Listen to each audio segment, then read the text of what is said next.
Hey guys, what's up? It's Deadlaugh, and I'm back with a new updated build guide for Sorceress Blizzard builds. I just wanted to show you guys what I've kind of been working on, how I've been progressing my gear. As you can see, I'm not running full uniques basically anymore.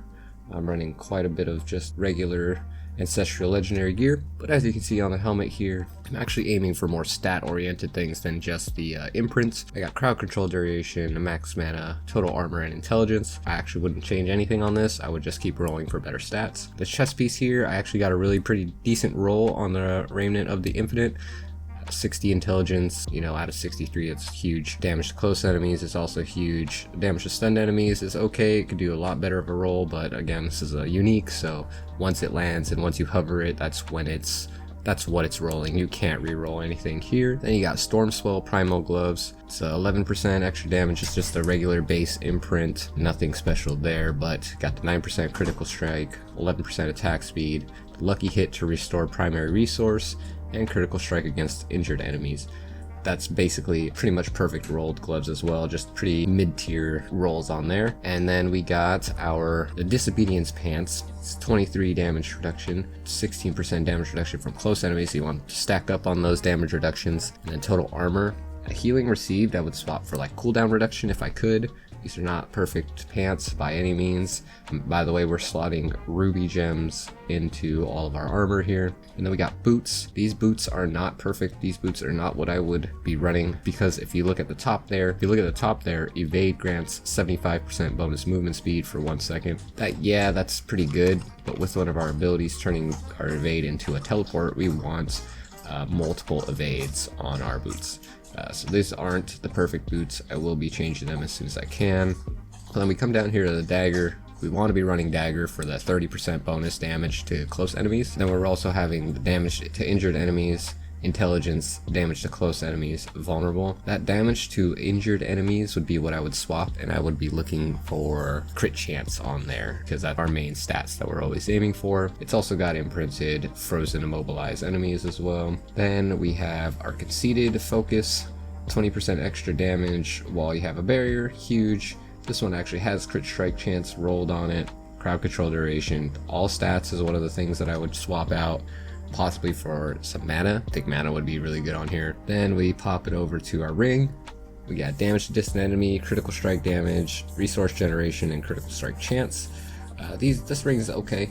There's quite a bit of things that I would change on here, as well as on this one, resource regeneration, damage to chilled enemies, lucky hit chance, critical strike chance.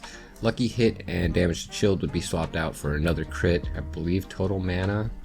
Not entirely sure exactly what the perfect one is, but it's around there. We're getting close. Then we come over here to our amulet. Our amulet has not great rolls at all. It does have the glacial imprint. It's the huge benefit to our actual build here. These spikes coming out and exploding are where a giant portion of our damage is coming from. That's the armor and items there, but if we go over to abilities here, we can go ahead and look at our skill tree. Start from the top, 2 points into Firebolt, just because we need to get down here. We put 1 point into Ice Shards, 3 points into Devastation. Then we got 1 point into Flame Shield, 1 into Enhanced Flame, 1 into Shimmering. Then we got 1 point to Teleport, 1 point into Enhanced, 1 point into Shimmering, 3 points into Glass Cannon, 1 point into Ice Armor, 1 into Enhanced, 5 into Frost Nova, 1 into Enhanced, 1 into Mystical, 2 into Elemental Attunement. Come on down here. We got Ice Blades up to Summoned Ice Blades, Enhanced Ice Blades taken. Align the elements, 1 point into there, 3 into Mana Shield, 3 into Protection. Then we come on down over here. Got 3 into Icy Veil, 2 into Cold Front, 1 point into Blizzard, 1 into Enhanced, 1 into Mage. Then we got Inner Flames, and we got 3 points into Devouring Blaze, giving us a huge increase into damage. We want our amulet to have Devouring Blaze plus on the passives. That's one of the stats we definitely want to aim for. Ultimate skills, we're just taking all the passives just about.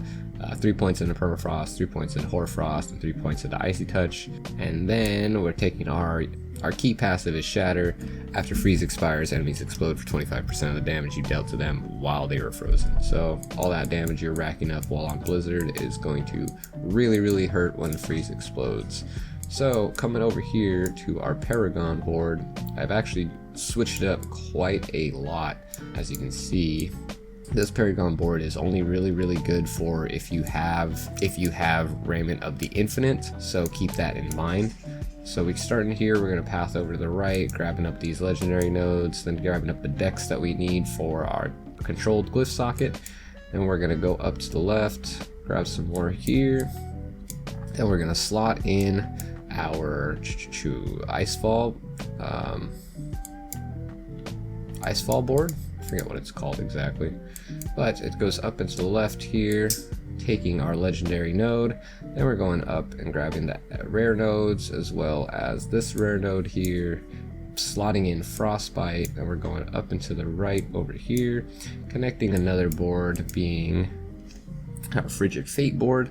We're not going to grab the legendary node here, we're just going to go straight across, grab these rare ones here, come down over to our glyph, slot in Elementalist, then we're going to grab the Intelligence on our way over to this corner, picking up all these vulnerable damages and damage to vulnerable enemies. These are huge for our build. As our Frost Nova puts Vuln on everybody, we do want that extra damage. So then coming down to this last final board that I do have currently, it is Static Surge, and this is really huge for the mana.